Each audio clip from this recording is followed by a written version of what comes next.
Alors salut, j'espère que vous allez bien, j'espère que vous portez bien, j'espère que la semaine s'est bien déroulée. Alors je sais pas si vous avez entendu parler de Usain Bolt. Usain Bolt qui a été arnaqué de plusieurs millions. Usain Bolt c'est l'homme le plus rapide du monde, c'est-à-dire le sprinter le plus rapide du monde. Et on nous dit que ce dernier a été arnaqué. Il a perdu plusieurs millions dans un investissement. Et que là, vraiment, il est tout malheureux. Et ça rejoint ce que j'étais en train de dire, que c'est pas le plus important, c'est pas d'avoir de l'argent, parce que vous pouvez avoir de l'argent et, et perdre l'argent si vous ne comprenez pas comment l'argent fonctionne. Et l'un des points que j'aimerais parler avec vous ce matin, c'est qu'on n'investit pas dans un business qu'on ne comprend pas. On n'investit pas dans un business qu'on ne peut pas contrôler. On n'investit pas dans un business dont on n'a pas les garanties sur les garanties minutieuses. C'est pas parce qu'on va venir vous présenter un projet, vous allez investir. Bonjour.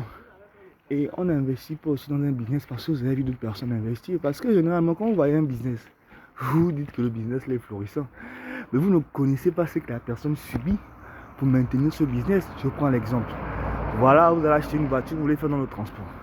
Si vous ne maîtrisez pas comment le transport se passe, si vous ne maîtrisez pas les aléas, si vous ne maîtrisez pas les inconvénients, vous allez être surpris. C'est comme ça que vous allez prendre peut-être vos 2-3 millions d'économies, vous allez investir en me disant que vous allez gagner et par la suite, ce sera compliqué. Donc, il est important de maîtriser avec rigueur, avec connaissance. Voilà pourquoi un bon investisseur, c'est un bon entrepreneur. C'est quelqu'un qui comprend déjà les rouages.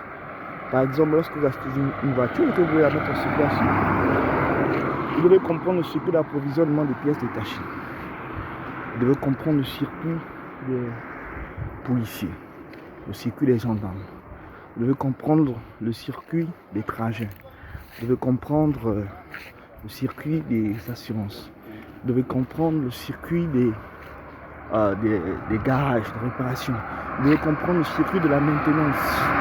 Vous devez comprendre comment manager les humains pour que vous ayez la compétence à ce que votre chauffeur, celui qui va travailler avec vous, puisse ne pas vous brûler. Donc il y a beaucoup de connaissances que vous devez avoir pour que ça puisse marcher. Donc c'est pas facile. Et quand on investit pour la première fois, ou bien quand on veut investir pour la première fois, on n'investit pas directement un gros paquet dans le premier investissement. Non.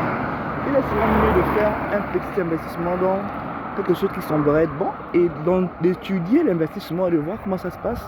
Et quand vous avez les forces et les faiblesses de l'investissement, vous savez déjà que si je mets tant d'argent par rapport aux forces aux forces du business, voilà ce que je vais gagner, par rapport aux faiblesses, voilà ce que je vais perdre, et je peux m'autoriser à perdre tel montant, je peux m'autoriser à gagner tel montant. C'est important. Donc, ce qui est important de dire, c'est qu'il faut connaître, il faut avoir le savoir-faire, il faut avoir le savoir, et il faut, en delà de tout, il faut avoir de la compétence. Donc aujourd'hui, n'investissez plus de manière aveugle dans certaines affaires. Comprenez, cherchez à comprendre, et ça va vous aider. Alors, c'est ça, mon coucou et un message de ce matin pour que vous bien et comprenez que vous n'allez jamais être riche avec le salaire. À part si vous devenez un grand voleur, à part si vous rencontrez des choses bizarres, on devient riche en faisant des affaires, en faisant des business, en devenant entrepreneur. Et l'entrepreneuriat, c'est dur. Mais si tu es comme moi, qui sont mis facilement à faire des choses, l'entrepreneuriat te permet de rester toujours avec un taux d'entraînement très bien élevé. Et ça vous permet d'avoir toujours des objectifs bien précis. Et quand vous avez déjà atteint un objectif, vous continuez d'avancer pour un autre objectif.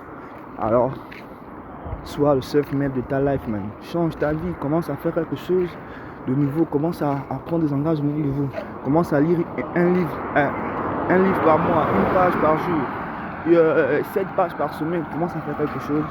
Parce que c'est comme ça qu'on va changer ce pays, c'est comme ça qu'on va changer la France.